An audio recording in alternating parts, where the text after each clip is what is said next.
So, I want you to just imagine for a second, right? You're standing out there in the blazing heat of the Egyptian desert, and you're staring up at this massive block of solid, rose-colored granite. And we really need to emphasize this isn't just a normal block of stone. Right. No, this thing weighs like 70 tons, which, just to put that in perspective, that's the weight of about 35 mid-sized cars, all compressed into this single, unyielding cube. Yeah, it's almost impossible to visualize that kind of density. Exactly. Now imagine someone taps you on the shoulder and is like, all right, we need to move this. We got to move it 500 miles across rough terrain and then lift it hundreds of feet into the air. Good luck with that. Right. And on top of that, you have to place it next to another block so perfectly, so seamlessly that you can't even slide a piece of paper between them. I mean, honestly, that sounds like a logistical nightmare even for a modern engineering firm today. Like, even with hydraulic cranes and laser-guided transport. Exactly. If you asked a contractor to do that right now, they'd want, a massive budget, years of planning, heavy machinery. But conventional history tells us this was done over 4,000 years ago. Right. With copper chisels and hemp ropes. Yeah, and just thousands of people pulling sleds across the sand. Which, that is the orthodox view. It's that comforting linear progression of human history we're all taught in school. Right. We started with basic tools, figured out how to stack stones, and, eventually built skyscrapers. But when you actually stand there, when you really look at the raw physical reality of the Great Pyramid of Giza, that neat linear story starts to feel, well, pretty inadequate. It totally falls apart. The blueprint is missing. And those standard explanations we've just accepted for so long, they start looking incredibly flimsy under a microscope. And that is exactly the friction point we're exploring today. It's the muddy waters where mainstream archaeology collides with architectural anomalies that just shouldn't exist, not if the orthodox timeline is true. Right. And we are not just dipping our toes into those muddy waters today. We're diving straight to the bottom. So if you're the kind of person who loves, dismantling fundamental assumptions just to see how they tick, you are absolutely in the right place. Because today's source material is heavy. Oh, it is. We are cracking open this profoundly dense, highly provocative document. It's titled The Great Pyramid Codes Eternum Nexus V15 by George James Dukas. And our mission for this deep dive, to impartially explore a radically alternative framework for understanding what the Great Pyramid actually is. And we should be very clear about the territory we're entering here. We are stepping far, far outside the bounds of conventional Egyptology. Miles outside. Yeah. Dukas is asking us to examine a unified model that blends, quantum physics, acoustic engineering, sacred geometry, and a completely alternative view of ancient history. Yeah, the core premise here, and you really need to brace yourself because it is a wild one, is that the Great Pyramid is not a tomb. It was never a tomb. No. The author proposes it's actually a 15,000-year-old dimensional seal, a harmonic vault. And get this, an active anti-gravity resonator built by a highly advanced pre-flood civilization. It's a massive paradigm shift. It really is.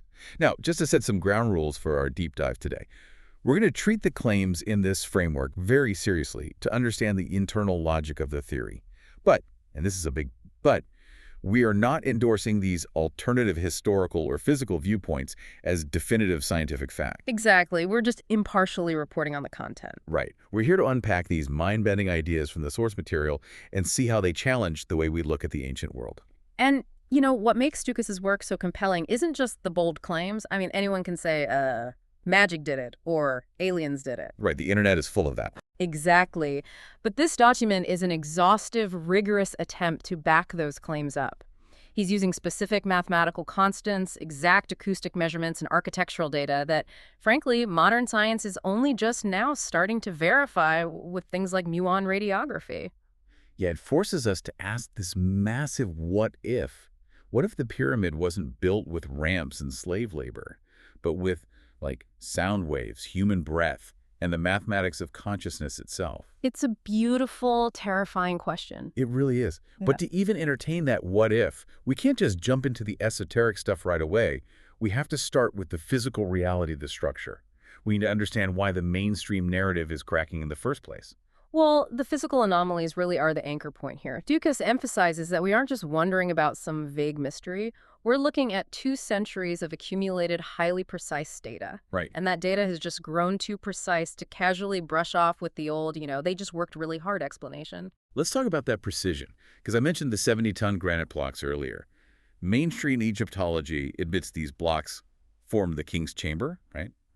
And they also admit these stones came from the Aswan quarries. Which is roughly 500 miles south of Giza. 500 miles. And the Orthodox explanation is what? They loaded these incredibly dense stones onto wooden barges and just floated them down the Nile. Down the river during the inundation season, yeah.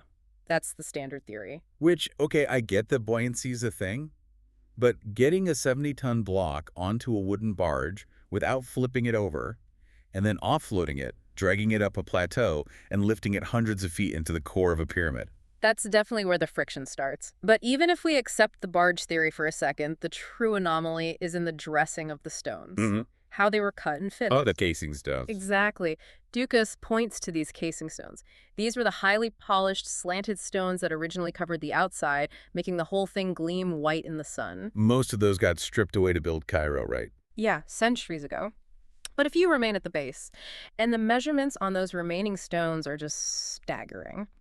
The document notes they were fitted with joint gaps averaging 0.020 inches. Which, for anyone trying to visualize that, that's 0.5 millimeters. To give that context, a standard credit card is about 0.76 millimeters thick. So we are talking about fitting 2 massive, multi-ton, jagged boulders together so perfectly that you literally cannot slide a credit card between them. Right. And this isn't just on one edge. This precision goes across hundreds of feet of surface area deep into the core of the structure. I mean, why, if you're just building a memorial for a dead pharaoh, why do you need microscopic precision? That is the pivotal question he asks. In traditional construction, especially for something brute force like a burial mound, that level of precision is a massive waste of time and energy. You just need it to look nice on the outside and not collapse. All right.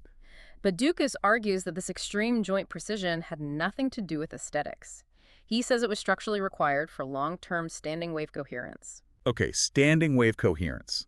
So we're pivoting from architecture straight into acoustics. Precisely. This introduces what the text calls the sealed vault theory.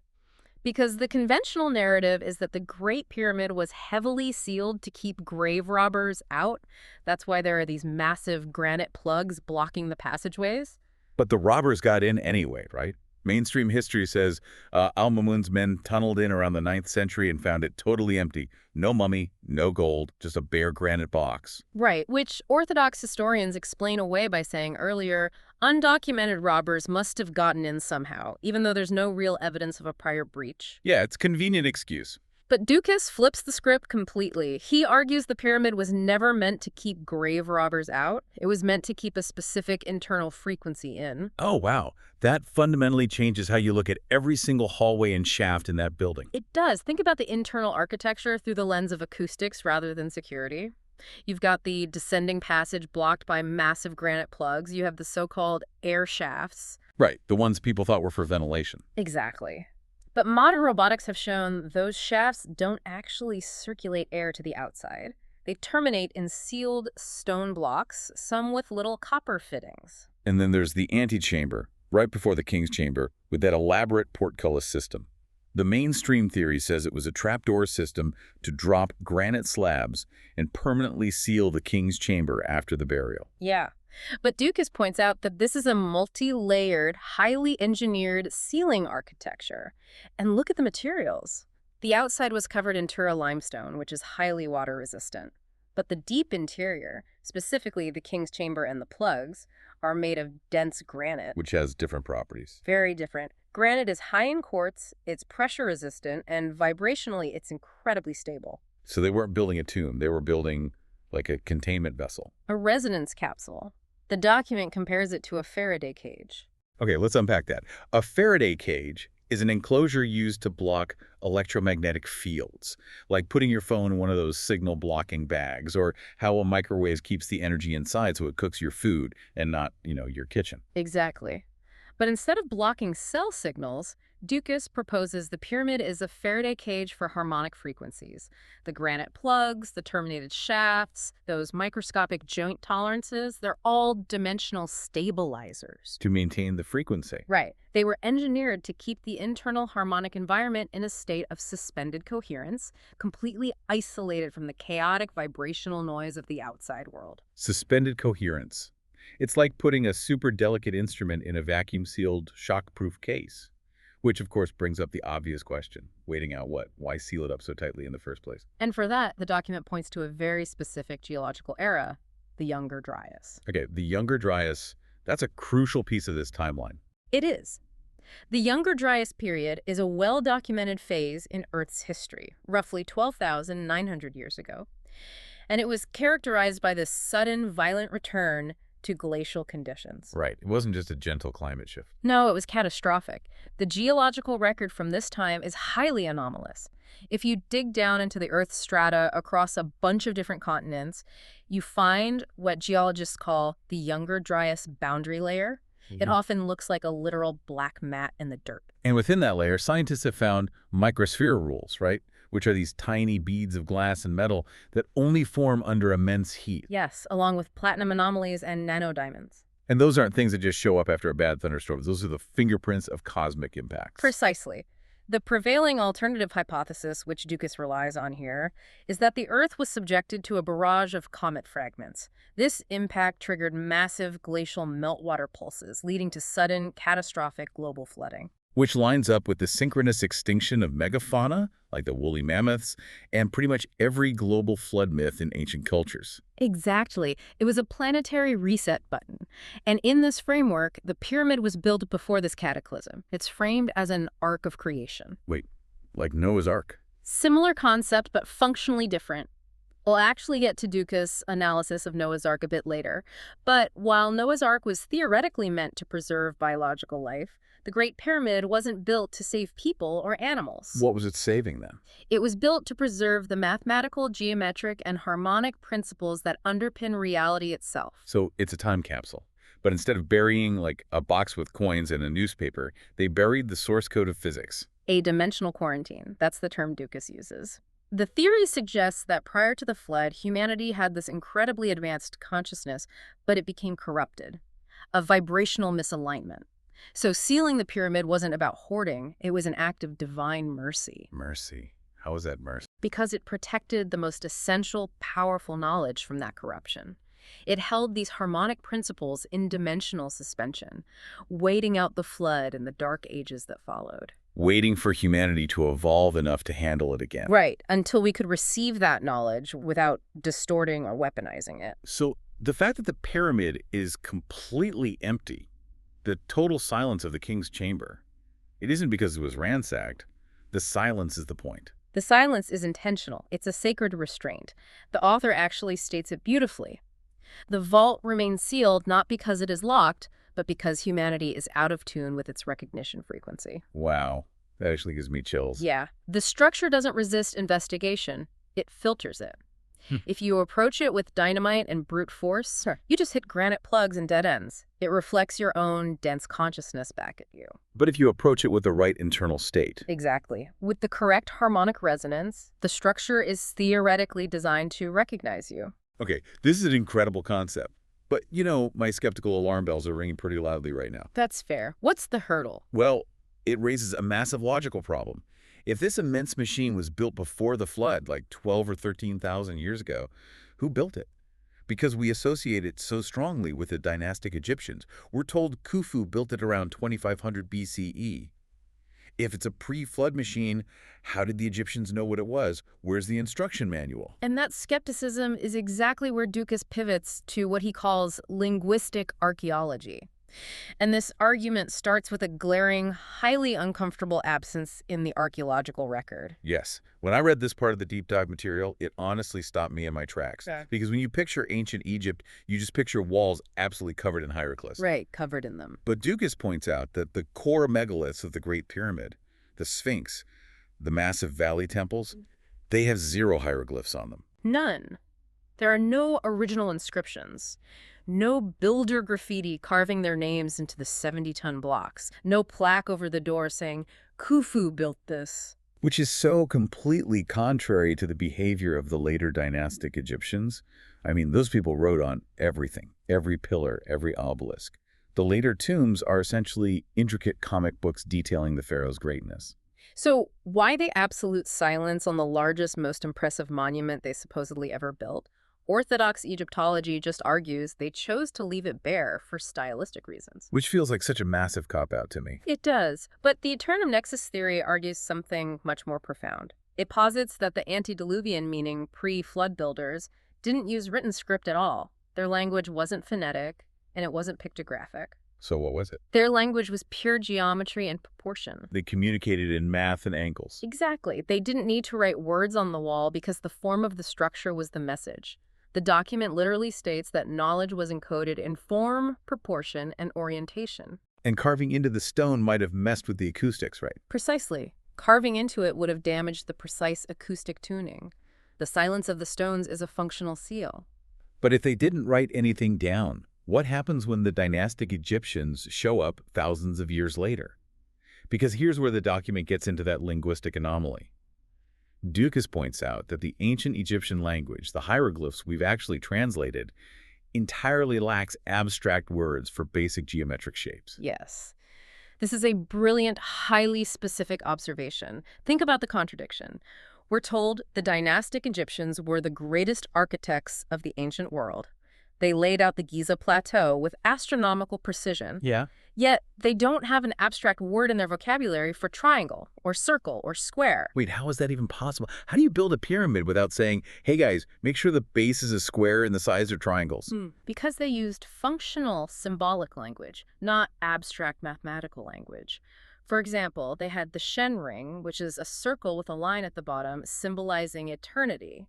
But it wasn't the abstract math concept of a geometric circle. Okay. And the Benbin stone. Right. The Benbin stone was a sacred conical stone symbolizing the primordial mound of creation, but they didn't use it as an abstract noun for triangle. And the author argues this isn't just some quirky linguistic gap. It's a massive clue.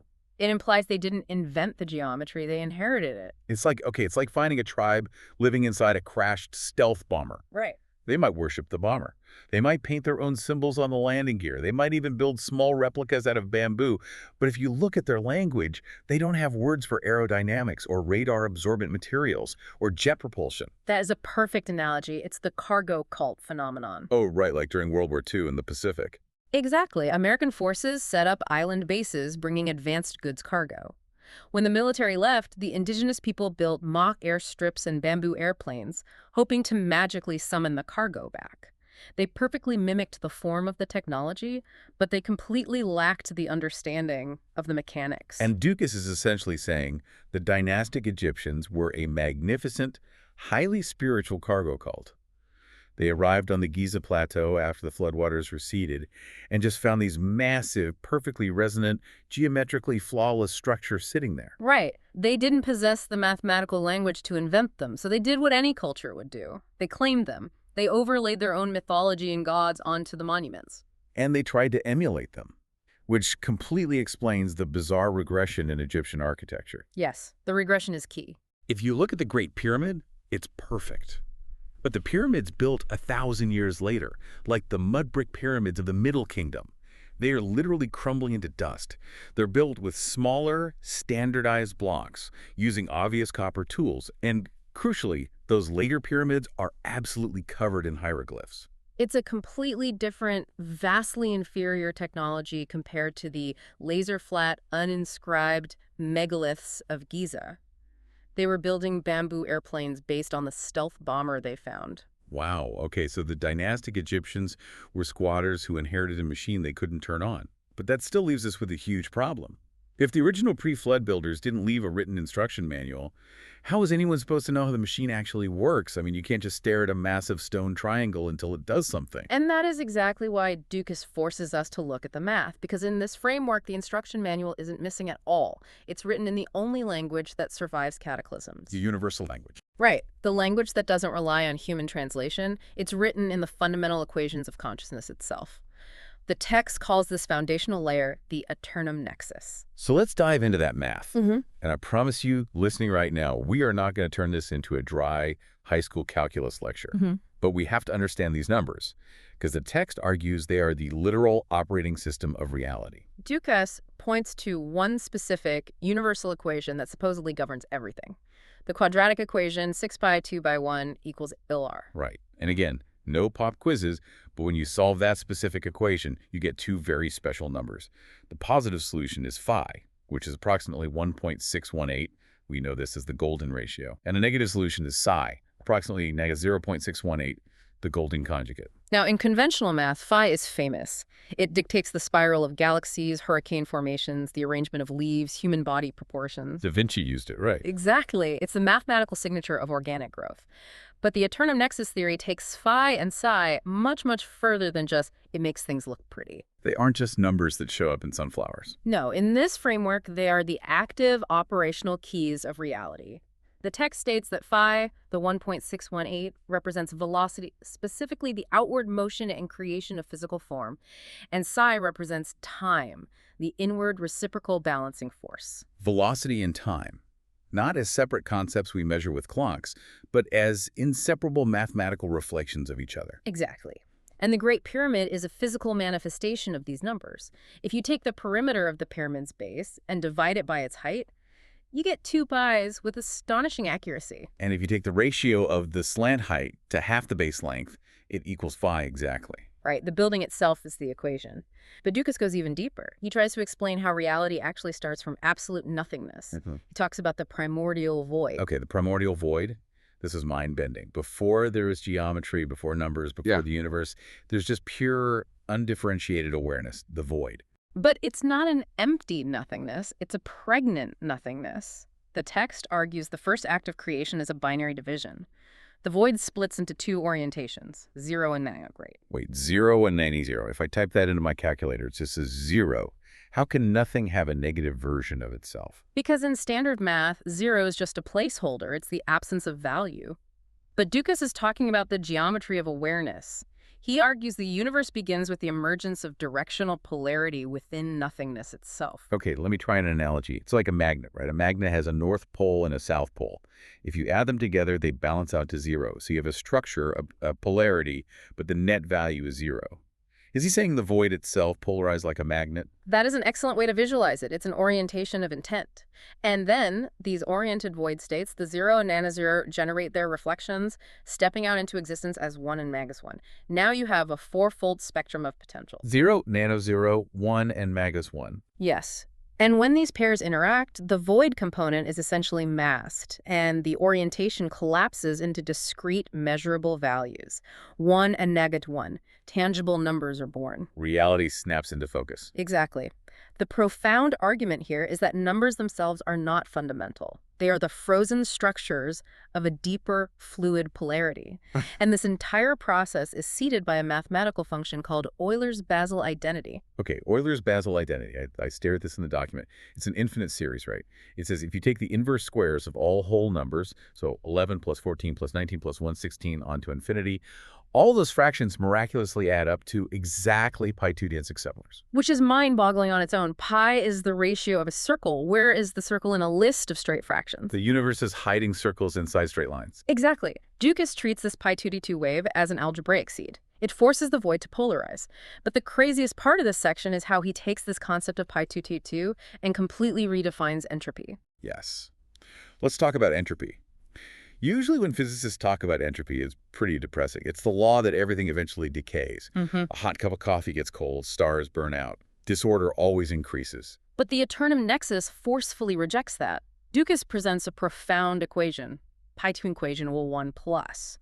Let's break that math down. Pi squared is roughly 9.869. So the equation is basically saying 9.869 equals 1 plus 8.869. Mathematically, sure, that's obvious, but what does it actually mean? In this framework, the 1 represents our discrete, visible universe. Every star, every planet, every human being. So our entire physical reality is just the number 1. Yes. And the remainder, the pi 211, which is about 8.869, Dukas calls harmonic presence. He argues entropy is not waste or decay. Entropy is the hidden structural foundation of reality. Let me make sure I'm getting this. Are you saying the invisible foundation of the universe is nearly 9 times larger than the physical universe itself? Yes. Think of an iceberg. Oh, okay. The physical universe is the 10% of the ice we see above the water. Exactly. And the 8.869 is the massive 90% beneath the surface. It's not wasted ice. It's the structural support that allows the tip to be visible. Dukas is saying what physicists call dark energy, the missing mass of the universe, is actually this harmonic presence. Wow. So let's ground this for a second. What does this all mean for the person listening right now on their commute or doing the dishes? Why should they care about pi squared and the void splitting in half? Because it means that math is not a human invention. We didn't make it up to calculate taxes. Math is the literal, objective language of divine consciousness. It's the source code. It is the source code. And the Great Pyramid, sitting in the sand with its geometry encoding pi and phi, is essentially the universe speaking its own source code in stone. It's a three-dimensional grammar textbook. It physically demonstrates the principles of creation. Mm-hmm. Okay, so we have the hardware, this massive resonant stone structure, and we have the software code, the universal math. But here's the rub. A machine doesn't just run because it has code. My laptop has an operating system, but I still have to hit the power button. You have to interface with it. If there are no levers to pull or dials to turn in the Great Pyramid, how do you boot the Eternum Nexus up? And that is exactly where conventional archaeology hits a brick wall. They're looking for a physical key or a hidden door, but Dukas claims the interface isn't a tool you hold in your hand. The interface is us, the human body and the human voice. Specifically, the harmonic signature of coherent human consciousness. The pyramid requires an operator, and the operator's biometric password is sound. Let's look at the acoustic measurements Dukas provides, because this grounds the esoteric math in measurable reality. Acoustic testing inside the King's Chamber found that the room has a natural resonant standing wave. Yes, a fundamental frequency of exactly 16.2 hertz. 16.2 hertz, which is infrasound. Human hearing bottoms out around 20 hertz. You can't hear 16.2, but you feel it in your bones. It interacts with biological rhythms, but it goes further. Inside that chamber is the granite sarcophagus. Acoustic research shows that this specific granite box resonates optimally between 114 and 122 hertz. And what natural biological instrument sits perfectly within that 114 to 122 hertz range? The lower fundamental range of the adult male voice. I mean, that cannot be a coincidence. Dukas argues it's absolutely not a coincidence. The chamber and the sarcophagus were acoustically engineered as a coupled system specifically for human vocal resonance. It's like the King's Chamber is a biometric scanner, but instead of scanning your fingerprint, it scans your breath print. It evaluates the coherence and frequency of your consciousness through the sound waves you produce. The author states, the chamber doesn't ask, can you open me, but can you match me? If the breath print fits the mathematical locks of the room, recognition follows. So how do you generate the right breath print? You can't just hum a pop song. The text provides a specific operational protocol, a musical chord, the major triad, C, E, G. In Western music, the C major triad is the most foundational, stable chord. But Dukas maps these notes to specific frequencies, vowel sounds, and geometric shapes within the pyramid. Right. The root note C is mapped to the vowel sound ooh, like in moon. It resonates at roughly 172 hertz. He associates this with Earth, the square, and the subterranean chamber. It's the grounding tone. Then you move up to the major third, the note E, mapped to the vowel ooh, like in boat, around 165 hertz. This represents fire, the triangle, and the Queen's Chamber, the emotional center. And finally, the perfect fifth, the note G, mapped to O, like in father, around 198 hertz, representing spirit, the circle, and the King's Chamber, the ascension. Ooh, oh. But you can't just blurt these out. The protocol requires deep diaphragmatic breathing, synchronized with your heartbeat, and it must follow the Fibonacci sequence. Wait, really? The Fibonacci sequence? Yeah, 2 seconds for ooh, 3 seconds for oh, and 5 seconds for oh. Why those specific numbers? Because the Fibonacci sequence 1, 1, 2, 3, 5, 8 naturally approaches the golden ratio, phi. By timing your breath to 2, 3, and 5 seconds, your physical breath literally spirals toward divine proportion. Your body aligns with the cosmic math built into the stone. Okay, here is where this deep dive gets really interesting for me. Because reading a theoretical breathing manual is one thing, but Dukas points to a real-world vocal blueprint that perfectly matches this sequence from a totally different part of the world. The ancient Vedic traditions of India. Specifically, a mantra passed down by the 11th century Hindu philosopher Ramanuja, Om Namo Narayana. Let's break that down phonetically because the parallel is staggering. He argues that Om correlates perfectly to the U sound, the root C note. Namo correlates to O, the heart, the E note, and Narayana correlates to Ah, the crown, the G note. And when chanted traditionally by a trained practitioner, it naturally falls into that exact 2-3-5 Fibonacci rhythm. So Dukas is claiming this Vedic mantra is a sonic remnant, a portable acoustic key from the pre-flood world that survived through oral tradition, matching the architecture locked into the Great Pyramid. Exactly. The builders put the knowledge into stone in Egypt. The sages put the exact same knowledge into sound in India. Same operating system. Because the chamber doesn't open to force, it only opens to harmonic recognition. And this brings up a crucial ethical point in Dukas' theory. Why build a machine that only turns on with a specific breath print? Why not just build a switch? To keep the wrong people out. It's a security system. The ultimate security system. Dukas argues the pre-flood civilization achieved immense technological power, but their consciousness degraded. They lacked the spiritual wisdom to wield it, leading to their destruction. The pyramid's biometric seals are a failsafe. By requiring a mathematically precise state of consciousness, they ensured the machine wouldn't work for a tyrant. Precisely. You can't fake a mathematically perfect 165 Hz O for exactly 3 seconds if your nervous system is full of greed or panic. Your microtremors will distort the waves. The technology is self-limiting. It's consciousness-mediated technology. If a warlord tries to use it, the room just stays a cold stone room. It demands evolution before it grants power. Okay, let's play this out. Let's say you do it. You're an initiate. You stand in the king's chamber, calm your heart rate, breathe in the Fibonacci sequence, and hit the CEG triad perfectly. Your breath print is accepted, what actually happens, because Dukas claims it results in actual mechanical output, gravity modulation. Right. This is where we transition from acoustic resonance into applied theoretical physics. And we have to pay close attention to the mechanisms. Because there isn't just one triadic sequence. We talked about the major triad, CEG, which he calls the existence triad, but then he introduces the essence triad. The sharp triad. C sharp, A sharp. And the document says this sharp triad handles dimensional lift. These two distinct chords work together to manipulate gravity in different ways. Let's start with the foundational CEG chord, because this explains how the pyramid was actually built, how those 70-ton blocks were moved. Dukas says the CEG triad induces acoustic wave cancellation. Now, how does a sound wave interact with solid rock? It comes down to the quartz and the granite. Quartz is highly piezoelectric. Right, let's explain piezoelectricity.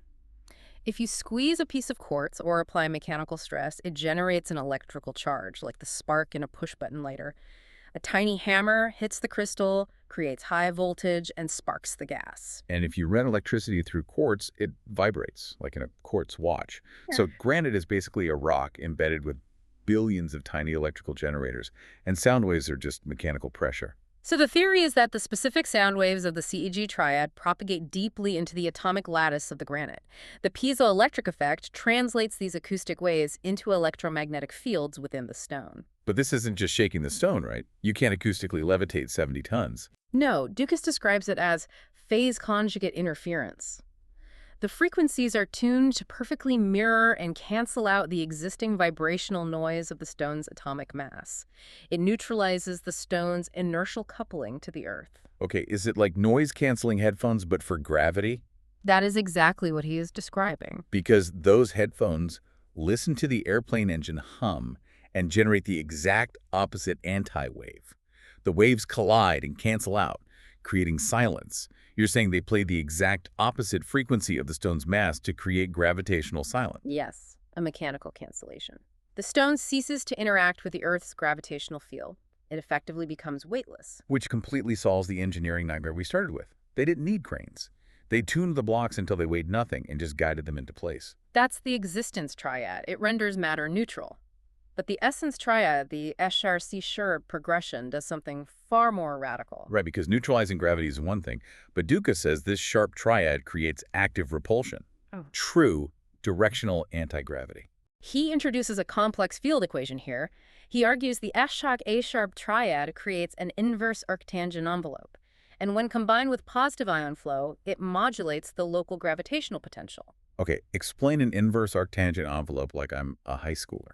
Think of a sine wave rolling up and down smoothly. An arctangent curve is different. It starts flat, rises sharply, and then flattens out at a higher level. It represents a boundary crossing. Duca says generating a wave field in this shape creates a boundary that gravity cannot penetrate. It creates an upward pointing gradient. The text writes it as del phi equals positive g. Exactly. Gravity normally pulls everything inward. This waveform prevents that collapse. It holds space open. Within this field, gravity becomes a field of outward pressure. Active anti-gravity propulsion. That is incredible. But I have to push back here. If this requires complex wave modulation and precision ion flow, how did human beings direct this? Were they just singing F-sharp at a 70-ton boulder? It's a fair point. Human voices radiate everywhere. You need a focusing mechanism. And Ducas provides an answer. A radical reinterpretation of the Egyptian was scepter. Oh, the was scepter. It's in every hieroglyph, held by gods like Anubis and the pharaohs. It looks like a staff with an animal head and a two-pronged fork. Mainstream archaeology says it's purely symbolic. But the Eternum Nexus argues the original was scepters were highly functional, high-tech tools. They were modulating tuning forks. The document describes them having specific metallurgy. A bronze fork tuned to C, a piezoelectric quartz shaft for E, and a silver and quartz head for G. The idea is that it was an acoustic waveguide. The operator uses their breath to initiate the field, but holds the was scepter as an amplifier to project the phase-locked wave directly into the stones. So it's a resonant wand used to steer massive blocks with zero-point precision. This finally explains the 0.5 millimeter gaps. Well, if you drag a 70-ton block with ropes, you can't make micro-adjustments. When it drops, it drops. But if the block weighs 0 pounds, you can gently slide it into place with your hands, guided by the was scepter. You slide them together like butter. And this brings us back to the macro scale. Ducas argues the pyramid isn't just a building constructed with this technology. The pyramid is this technology, scaled up to planetary proportions. A planetary gravity tuning cavity. A planetary gravity tuning cavity. Okay, this leads to one of the most mind-expanding connections in the document. Okay. Because if this technology existed before the cataclysm, was the Great Pyramid the only place it was used? This is where Ducas connects the physics to another foundational survival myth, Noah's Ark. Let's talk about the Ark. People usually view the Ark and the pyramids as totally separate, but the document pulls the exact biblical proportions. 300 cubits long, 50 cubits wide, and 30 cubits high. Which seem arbitrary for a big boat. But if you reduce those numbers to their foundational ratios, you get 10 to 1.67 to 1. And 1.67 is incredibly close to 1.618, the golden ratio, phi. Ducas maps these dimensions to the musical progression. The height, the 1, is the root C. The vertical axis. The width, the 1.67, is the A. The spiral outward motion of phi. And the length, the 10, is the G. A CAG chord progression built into a vessel. The harmonic signature of a temporal spiral. This is a paradigm-shattering shift. Ducas asserts Noah's Ark was not just a wooden boat floating on water. Right, and logically it couldn't have been. If the Younger Dryas flood was a cosmic cataclysm with meteor impacts and miles-high tidal waves, a wooden boat would be pulverized in 5 minutes. Exactly. The kinetic energy would destroy it. The author proposes the Ark was a mobile, Faraday-like cavity resonator, a portable vehicular version of the King's Chamber. A submarine for reality. Yes.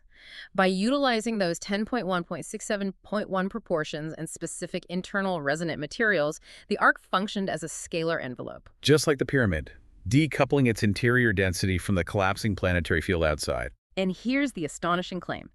The text introduces temporal stasis. By establishing this decoupled field, the occupants entered a fundamentally different relationship with time. The part of the text that says time is memory. Yes.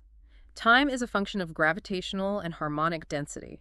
The 40 days and 40 nights wasn't the objective time that passed on Earth. Wait, are you saying the 40 days was the subjective time experienced inside the scalar bubble of the Ark? Precisely. Inside the perfect cavity, they experienced 40 days of temporal stasis, a quiet waiting period. But outside, the Earth underwent massive upheaval, and perhaps millennia passed before the planet stabilized. That is staggering. The Ark skipped across a dimensional rupture. It was a time machine. A temporal lifeboat. And just like the pyramid, it required consciousness stabilization to operate. Noise, like panic or fear, would destabilize the standing wave system and collapse the density bubble. If you panic, the shield drops and the floodwaters crush you. You need rigorous harmonic discipline to keep the field intact. Which reframes the idea of only the righteous being saved. It wasn't a moral judgment, it was a biophysical requirement. Only those capable of unwavering harmonic stillness could survive the transit. Wow. So the Ark and the Great Pyramid are two halves of the same divine survival plan.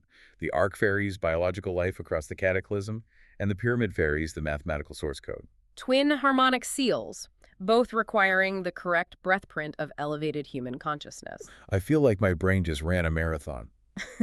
We've covered an unbelievable amount of ground, from 0.5 millimeter gaps and the Younger Dryas to linguistic archaeology and pre-linguistic geometry. We dove into the eternum nexus equation, the primordial void, and redefined entropy as harmonic presence. We looked at the acoustic measurements, the 16.2 hertz standing wave, the CEG triad, and the Fibonacci breathing matching the Vedic Om Namah Narayana mantra. We examined phase conjugate interference, anti-gravity repulsion through the West Scepter, and finally Noah's Ark as a mobile dimensional transit vehicle. It is a breathtaking synthesis.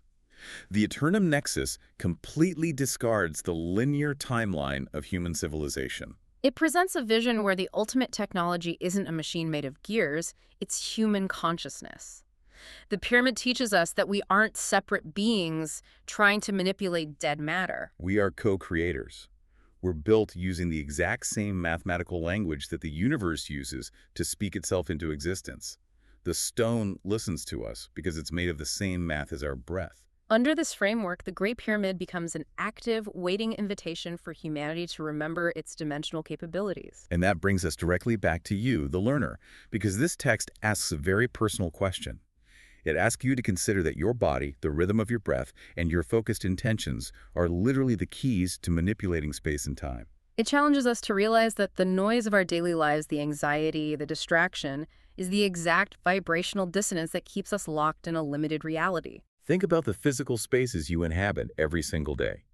If a structure as massive as the Great Pyramid was engineered to yield only to a specific, coherent frequency of human breath and thought, what hidden dimensions of your own daily reality are currently locked away, simply waiting for you to find the right internal frequency to open them? The orthodox view of history is cracking. We are looking at a dormant, resonant field waiting for an operator. The muddy waters of our history are actually just waiting for the right song to clear them. Thank you for joining us on this incredible deep dive. Take a deep breath, find your frequency, and we will leave you to explore that resonance on your own.